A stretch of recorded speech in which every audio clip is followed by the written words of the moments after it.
If there was a Mount Rushmore of paranormal investigators, it would probably include Ed Warren, Lorraine Warren, Zach Baggins, and Harry Price, all of which have been exposed for lying, manipulating, or straight up faking evidence.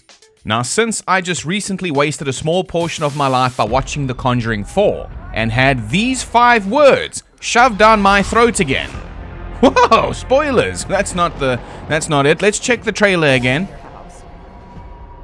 That's the one, based on a true story. Are you sure about that? Well, ladies and gentlemen, welcome to Phenomenasons. It's a ripoff of CinemaSins. Now, before I start, let me just say that even though everything I am about to say can be found and read online, and I've linked all my sources so you can go and read it or watch it for yourself, I guess I'm legally required to state that everything said is alleged. Nothing has been proven in a court of law. That includes the accusations, that includes the stories, and that of course includes the ghosts. However, if my opinion or anything I'm about to present hurts your feelings in any way, just remember that Ed Warren himself called all of the families in his stories crazy. Pork Chop himself said that they're all crazy. Let's start the first ever episode of Phenomenasons off with a quote from Ray Garton, a horror fiction writer who was hired by Ed and Lorraine Warren to write their book about the Snedeker family, otherwise known as The Haunting in Connecticut, the one about the family in the former funeral home. Quote, I had trouble getting the stories of the individual family members to mesh, so I asked Ed Warren for advice. He said they're crazy. All the people who come to us are crazy. Just use what you can and make the rest up. You write scary books, right? That's why we hired you. Just make it up and make it scary. Damn. This alone is enough to end the video right here. But let's just keep going for shits and giggles. According to Ray Garton again, quote, the Warrens claim to have videotape of some of the supernatural incidents that happened in the former funeral home, and they told me about it at length, repeatedly promising to provide me with a copy. But I never saw the tape, because they claimed they couldn't find it. They'd been doing this for more than 30 years. They allegedly had video evidence of actual supernatural activity, and they misplaced it. Don't you hate it when that happens? Oh, it's just the worst. It's almost as bad as most of these crazy families themselves publicly admitting that these cases were all just hoaxes, and that you manipulated and coerced them into lying for you by promising that they'd become millionaires with book and movie deals. But what's really fucking bizarre is that even though these two frauds were caught lying and got exposed time and time again for some of the most vile and despicable and horrific shit that you can imagine, including, allegedly, assault, theft, sabotage, domestic abuse, sexual assault, and fucking pedophilia, Lorraine Warren was still somehow able to romanticize their investigations in the Conjuring movies with a very, very, very unusual and unique contract with New Line Cinema. And I guess that's just a little foreshadowing of the horrors to come. Anyway, there's a lot of bullshit to bulldoze through. So I guess there's no better place to start than with the Warrens' origin story.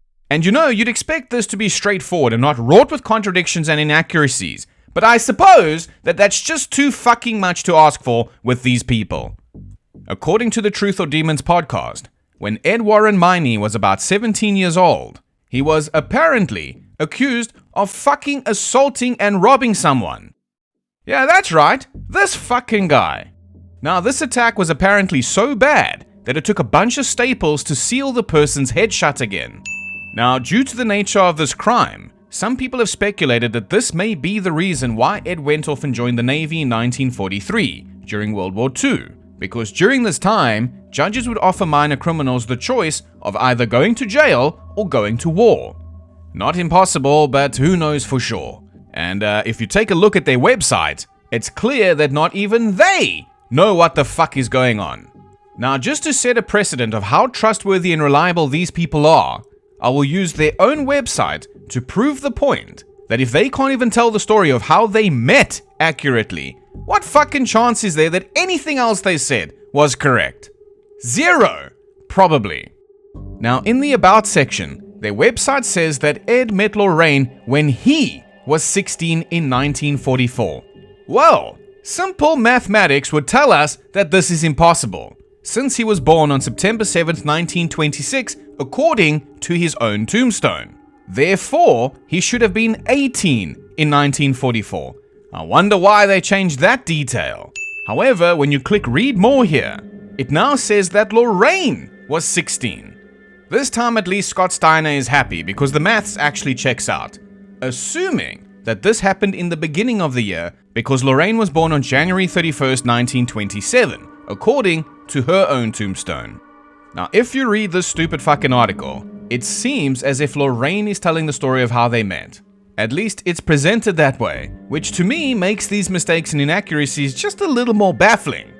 Now, Lorraine says that her and two of her friends go to watch a movie. Ed's working there, and after the movie ends, Ed offers to buy the girls a Coke and to walk them home.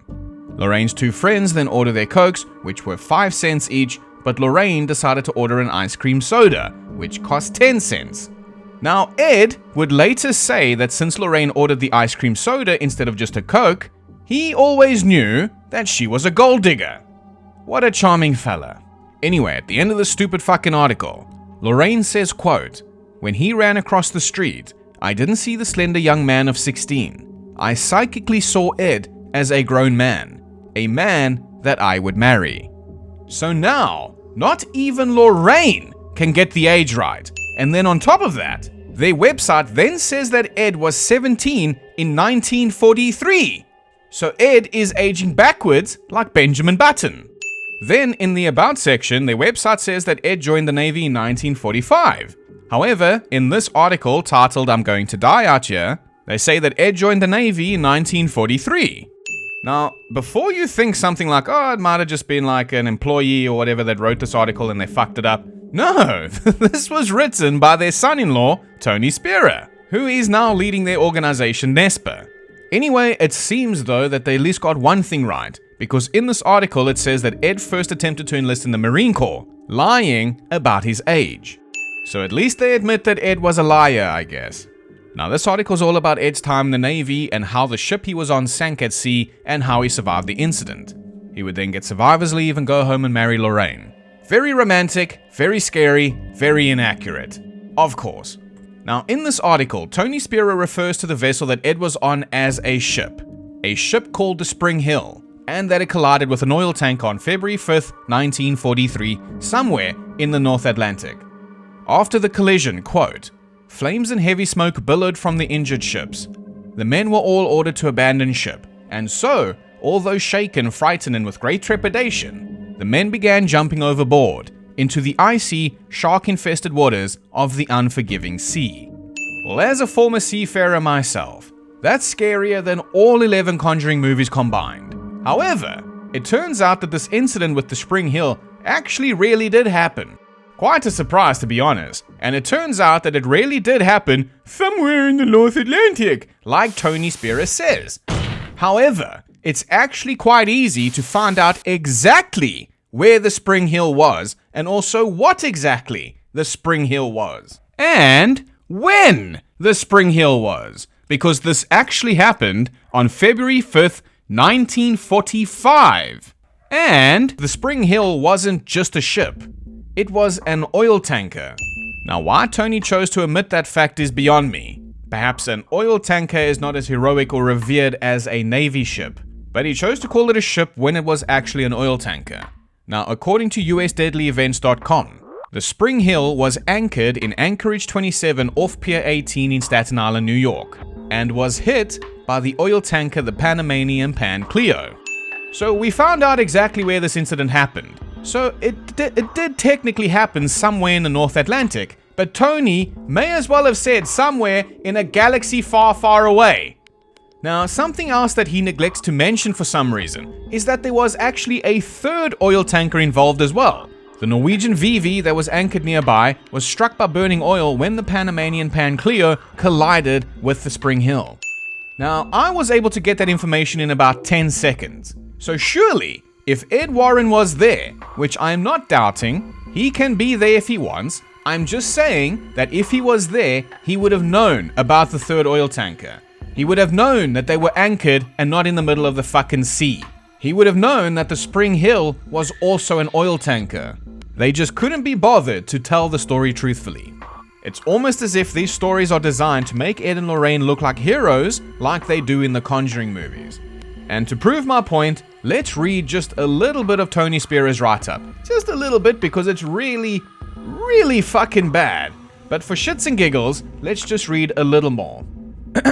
Quote, in his civilian days, Ed had been a lifeguard during the summer months. Thus, by default, was an exceptionally adept swimmer.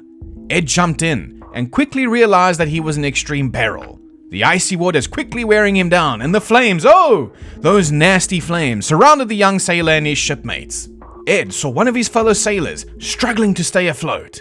Ed knew that the young sailor was in extreme danger and would drown within moments. Ed swam to the young man and called upon his lifeguard training to rescue the young man. The young man. Ironically, these fucking people's favorite word is young. Spoilers. And so, with the young sailor in tow, Ed began swimming. But to where? As Ed swam, he realized the flames were everywhere and closing in. To the left, flames. Same thing to the right, and in the center, and behind. He was surrounded by fire. And to make matters worse, much worse, he witnessed sailors being attacked by sharks. Being attacked by sharks and dying right in front of him. I'm sorry. Oh my god, man. I'm sorry. The reason I'm laughing is because there is not a single mention of a shark, let alone shark attacks, in any reports of this disaster. 19 people died and 122 people were injured, meaning at least 141 people were involved in this accident, and that's not including the people who went missing. But according to Tony Spera, Ed was one of 69 survivors. Where he got that number from is a complete mystery. My opinion is that Tony was just trying to be funny, because he sure as fuck wasn't trying to be truthful. Now, I gotta ask myself, is it pedantic to pick apart a person's story like this? No, I don't think so. But what I do think is that it's pretty fucking disrespectful to the people who really died in this tragedy to manipulate it to your benefit. Here is my unwanted opinion. If you do not give a single fuck about the truth, and you like to make up stories, then just hire a horror fiction writer to write completely fictional stories like all of your other books. Boom! Roasted. You'll notice this as well. Anytime any of the main characters from Nespers say anything, there's a very good chance that you'll either be able to find actual concrete proof that they are either lying or just wrong. And you'll easily be able to find multiple instances of Tony Spera changing facts and changing details. He also frequently pulls inspiration from Ed Warren by saying, quote, I can prove it, but I won't get into that right now. Demons talked to him. They made his life miserable for 50 years. And he called me and sent me an email. I called him up. We spoke many times on the phone. And he told me some incredible stories. He told me why the cat sang Jingle Bells. I'm not going to explain it here, but he told me why, and it's very believable why. Why does Tony leave all his listeners and followers hanging like that? And why do they let him? Why do they not demand the proof that he has? Why do they not demand the rest of the story instead of, oh, I can't tell you that right now? Why the fuck not, Tony? Why not? Because you can't. Anyway, Ed then completes his Navy service in 1945, him and Lorraine get married in 1951, and then they found Nesper in 1952. Their stupid fucking organization, the New England Society for Psychical Research. Although I think neurotic entrepreneurs scamming people repeatedly is more fitting. But now let's jump ahead to the next major phase in their career. Wolves at the Door. Bet you didn't know that this was a Conjuring Cinematic Universe film. And god damn it, isn't it just the perfect analogy for how the Warrens started their careers. So after serving in the Navy, Ed decided that he wanted to become an artist. And he would initially make ends meet by painting and apparently driving a bus. But soon he would realize that painting is not his main passion. His main passion was scamming people, and he decided to change careers and become a con artist. Probably because it was more lucrative. So what he would do is read the newspaper to find stories of haunted houses, go to those houses, and then paint or draw them like a creep. He would then give this painting or drawing to Lorraine and send her to meet the owners of the haunted house. Why'd he send her? Well, this guy didn't have the best people skills. This conversation in this interview might be familiar to you if you watched The Conjuring 2. However, in the movie, they make it seem like Ed Warren is the selfless hero, trying his best to go out and help these families who are tormented by something evil and dangerous. In actuality though, Ed Warren comes off in this interview as the biggest douchebag in the universe. Joe, you say the investigations the Warrens conducted is baloney. Why? Well, I've investigated haunted houses for some 20 years and a professional psychologist. Pardon? Is there such a thing? I've not met a house that I thought was haunted. I think the Warrens have never met a house that they didn't think was haunted. I think that you are mistaken. I was on the show that with this man once before. It's my turn. You made a statement. I've heard that you were a loudmouth who shouted people down. Just give me my chance to talk. I won't give you a chance. You did that to me last show we were a bunch on. of lies. Joe, I'll give you your chance. We have the proof. You're a loudmouth, Warren, and we all know it, but if you'll just let me finish. When you're concerned, I'm a loudmouth. Go ahead, Joe. Try to show a little Joe, class. I don't have a lot of time. No, I'm not going to give class to somebody who's sitting here. You'll have nothing but lying. What did he say? No, I'm not going to give class to somebody who's sitting here. You'll have nothing but lying. Ed, let Joe just explain. Be careful who you call a liar. Well, what would you do about it? Guys, Joe. Whoa, calm down, Joe Nickel. If you're not careful, you might need some staples to seal your head shut after this interview. So, yeah. He sends Lorraine to meet the house owners because he's not good with people. He also allegedly once said in an interview that Lorraine had that Irish charm and could talk anybody into anything. Now, I'm going to give that a sin because this guy is starting to piss me off. In fact, I'm going to sin him for calling his wife a gold digger too. What a dickhead. Anyway, Lorraine would then go up to the haunted house, she would knock on the door, and she would talk to the owners. She would then offer them the painting or drawing in exchange to check under their beds and in their closets for monsters. All the while, all they had to do was look in the mirror. Boom, roasted. Now, according to witness and newspaper reports, in these early days, once the Warrens gained access to the house, Ed would then call a medium or a psychic to join him in the investigation. And if you just asked yourself the all-important question, what about Lorraine then? Wasn't she the psychic? Yes. Well, no, not yet. She had not unlocked that ability on her skill tree yet. Mediumship, clairvoyance, and manipulation only came later. She first had to watch and learn from the other psychics and mediums that Ed brought in. Hilariously though, many reports dating back to this time state that Lorraine did not actually believe in ghosts while they were doing this weird painting the haunted house gimmick. But then, once she had learned how to bullshit people and learned everything else from these other psychics, all of a sudden, she's telling people she's been clairvoyant since she was 7 years old.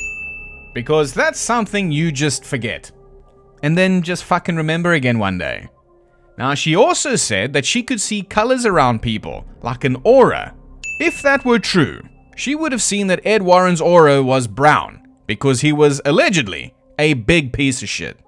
But she didn't see that. Actually, as a psychic, she didn't foresee a lot of things, like them being exposed 101 times, for example.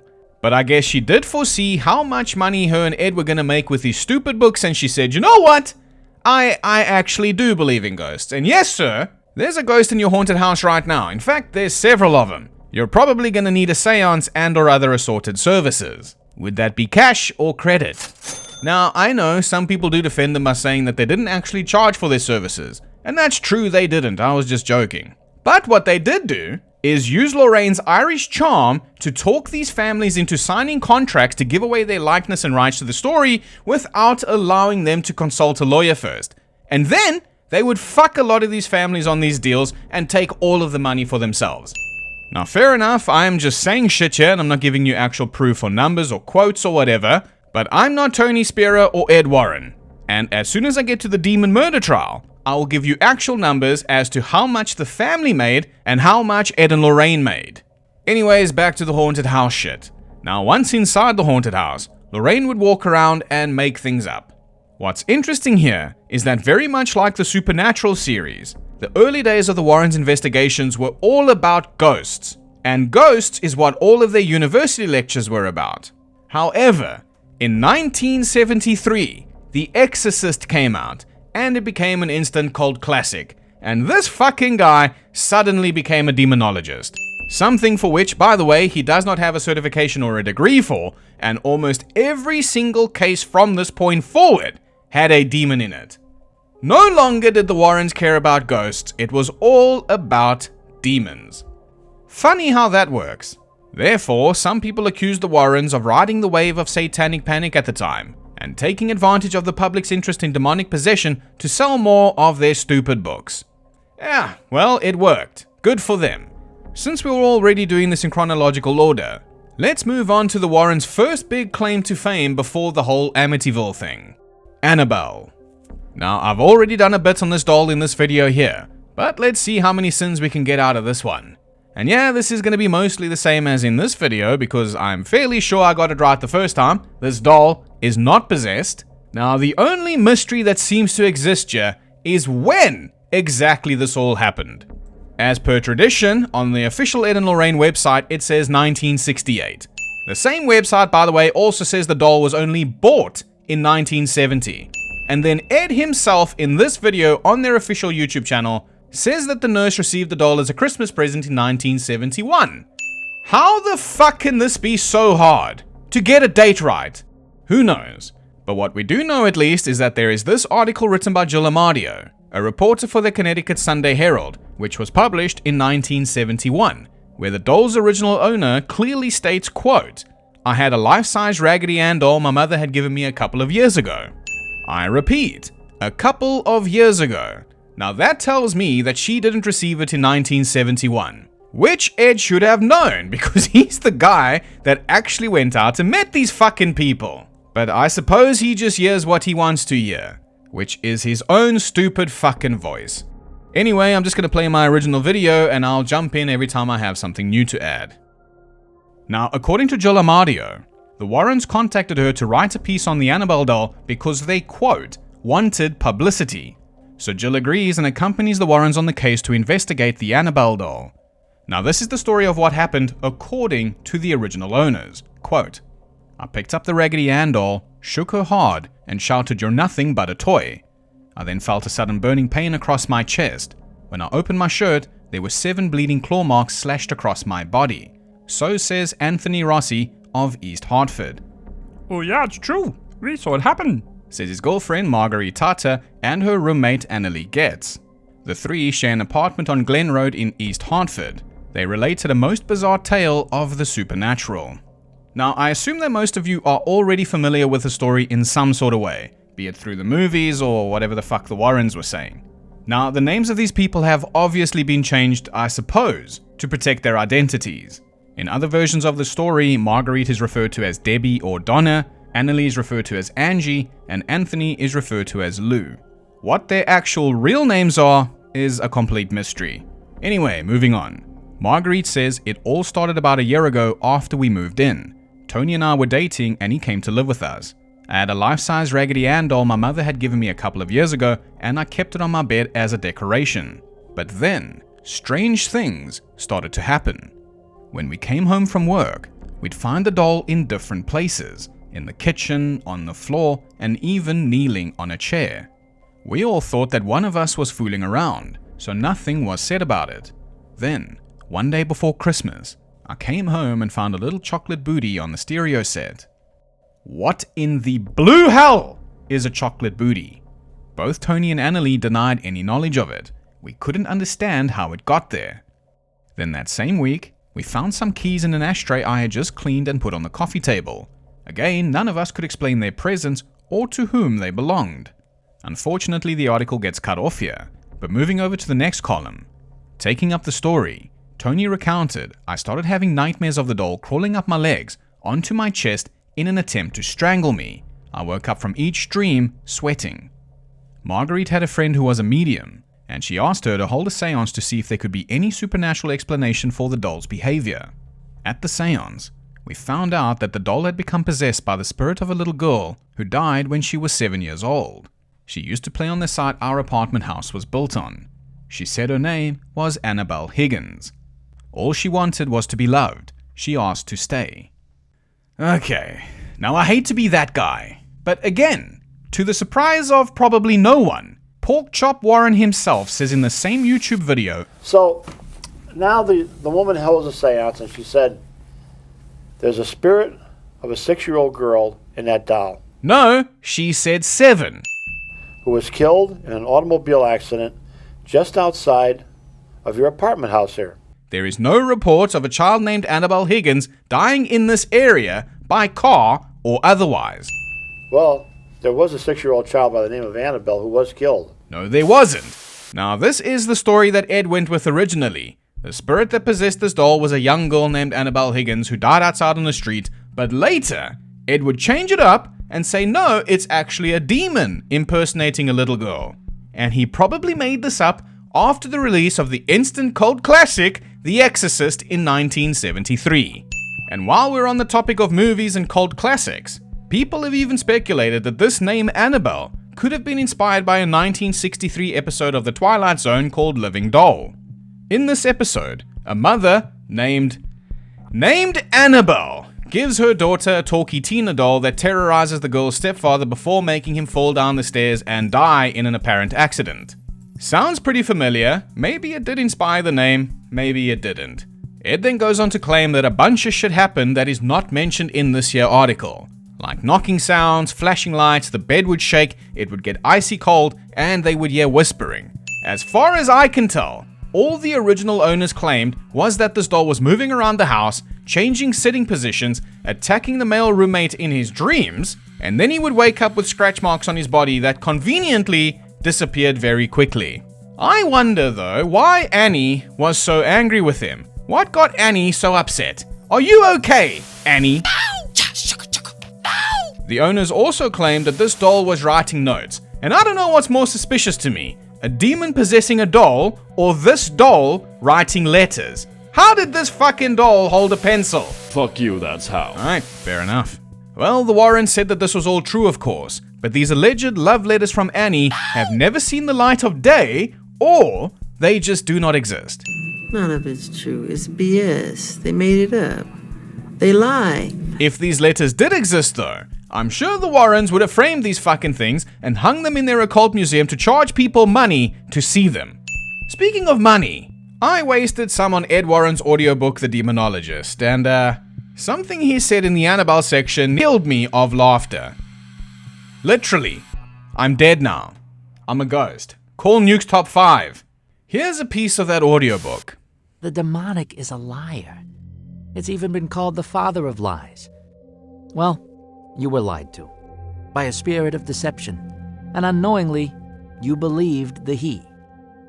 Your worst mistake, though, was in giving the spirit the permission it needed to move into the doll. That's what it wanted, and it preyed off your ignorance of its existence to do so. Why? Asked Laura. Because to really interfere in your life, the demonic has somehow got to get your permission to do so. And unfortunately, through your own free will, you gave it that permission.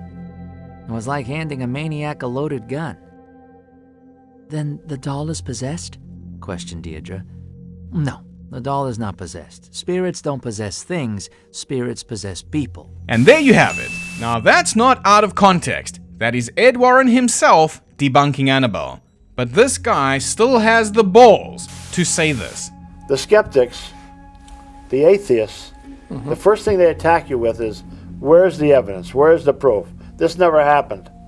I not only have the doll, I have film, I have recordings, I have eyewitness accounts from credible people who have seen these phenomena happen in and around that doll. I have film. Well then, where the fuck is it, Ed? I looked through their entire YouTube channel, I looked through their entire website, I looked through the entire internet, and I cannot find it anywhere.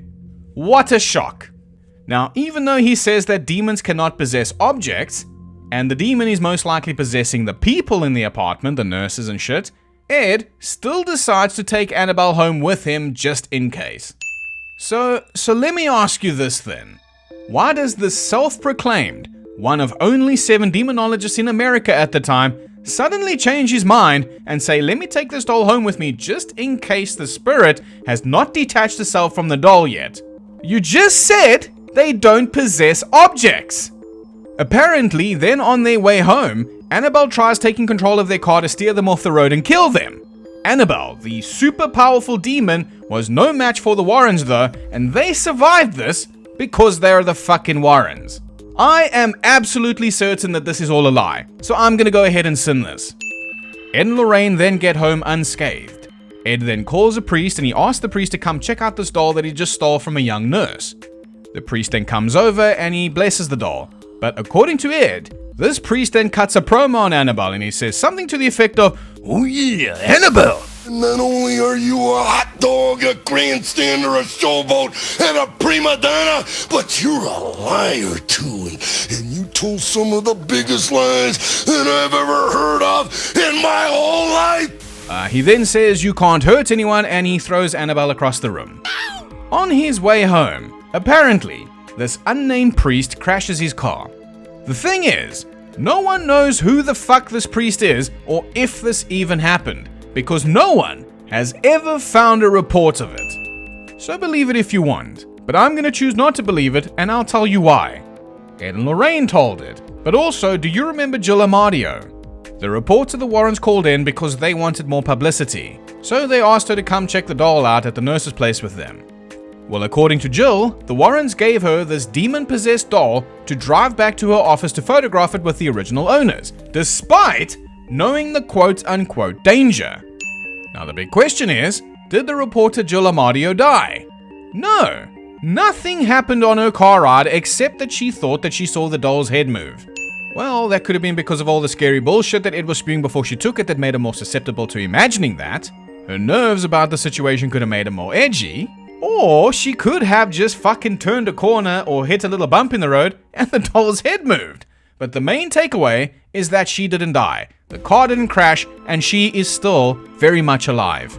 But this very dangerous demon-possessed doll has apparently killed people for as little as insulting her and just tapping on the glass of her case. Now, the most famous of the bullshit stories that Ed, Lorraine, and the other members of NESPA have repeatedly told is of a tough biker dude who came by their occult museum in 1980 with his girlfriend. He then insulted the doll, and then he died because of it. Now, I have listened to and typed out the exact story told by one of the high leading investigators of NESPA. The story goes like this, quote, "He was knocking on Annabelle's case and mocking Annabelle. Ed saw that and said, 'Son, you need to leave the museum.' So they did. They got on their motorbike and started driving down Route 25, heading toward the Route 8 connector. This guy then somehow crashed and ended up in the tree line. His girlfriend on the back though, she made it out okay and just banged up her head a little bit. Now, full credit for this debunk goes to the Truth or Demons podcast. The host of this podcast, Stevie, did a ton of research and conclusively proved Route 25 was not open to the public in 1980. It was only opened in 1982. Furthermore, good luck finding a police or a news report of this accident of a guy who died and his girlfriend survived, because it just does not exist. Now, sadly, the guy that told this story, Dan Rivera, passed away on July 13th, 2025, while taking Annabelle the doll on tour. I know what you're thinking. No, Annabelle wasn't with him. All the reports make it quite clear that Annabelle was not in the room with him when he suffered the fatal heart attack. Now, according to eonline.com, a fellow paranormal investigator named Jason Hawes spoke out and addressed the rumors that Dan's death had anything to do with this doll. He said, quote, "Recently, the world lost a good man. Dan Rivera was an army veteran, a father of 4, a husband, and someone who truly cared about people. What's even harder to see right now are the posts blaming his death on things like the Annabelle doll. Some people are using his passing to push an agenda for profit, and it's just disgusting." End quote. I agree. I had no idea Dan passed away until I started making this video. And it sucks, man. He was only 54. Now back to taking Annabelle the doll on tour. Now, the way the Warrens estate marketed this tour, called the Devils on the Run tour in 2025, was by saying that Annabelle had disappeared. However, the doll was never missing. Because of the rumors that Annabelle has escaped. Now, I'm going to tell you something. I got to tell you something. I don't know if you're going to want to hear this or not, but Annabelle did not escape. Annabelle's alive. Well, I shouldn't say alive. But if you think about it, this whole tour brings up some interesting questions of ethics and morals.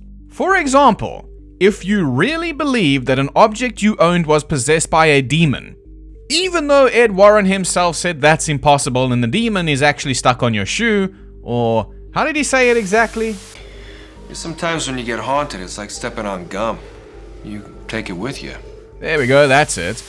Would you take this demonic object on a plane or a bus or even in a car with you? Would you willingly put other people's lives in danger just to make a little extra money?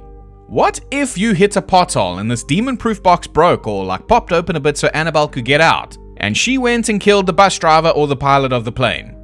What then? Because you either believe that that was a possibility, but did it anyway because you're a cunt, or you don't believe that there is any danger because you know that this thing does not have a demon in it and you're just robbing people blind to look at a regular run-of-the-mill Raggedy Ann doll because you're a cunt. So, which is it? Don't worry, Tony Spera will actually answer this question for us, because he took this supposedly demonic object on a plane with him when ghost hunter Zach Baggins paid him $5,000 to bring Annabelle to his own little haunted museum thing. And then, Zach Baggins touched the doll.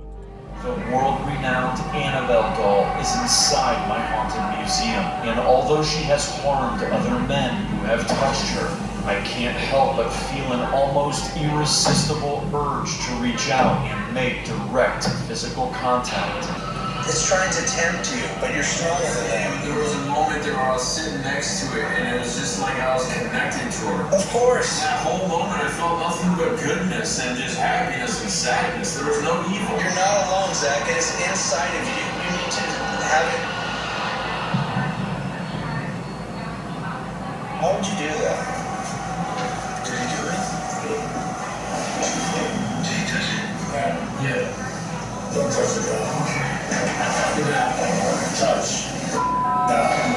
Okay? Because if you touch the doll, Zach, you're going to be in spiritual danger. When I said that doll, you're slashing on saying what you did. When I said that doll was responsible for killing the kid on our side, what it was. Even a priest wasn't safe. Did he die though?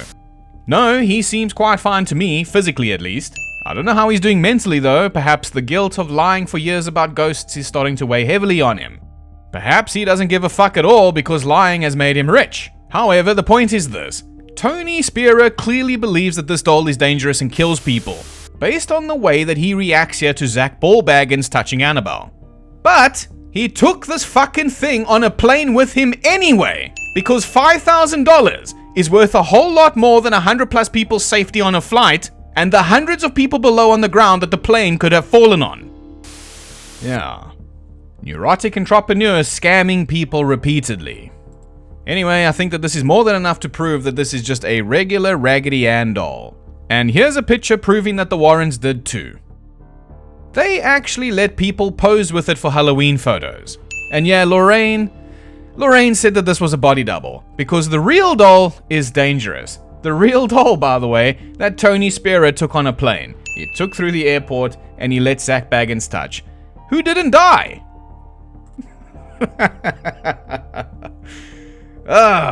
50 sins already, fucking hell. I think I'm gonna call it here for today, but I'll catch you guys again tomorrow for part 2, where we're gonna take a look at the Perrin family haunting, Amityville, and the Enfield poltergeist.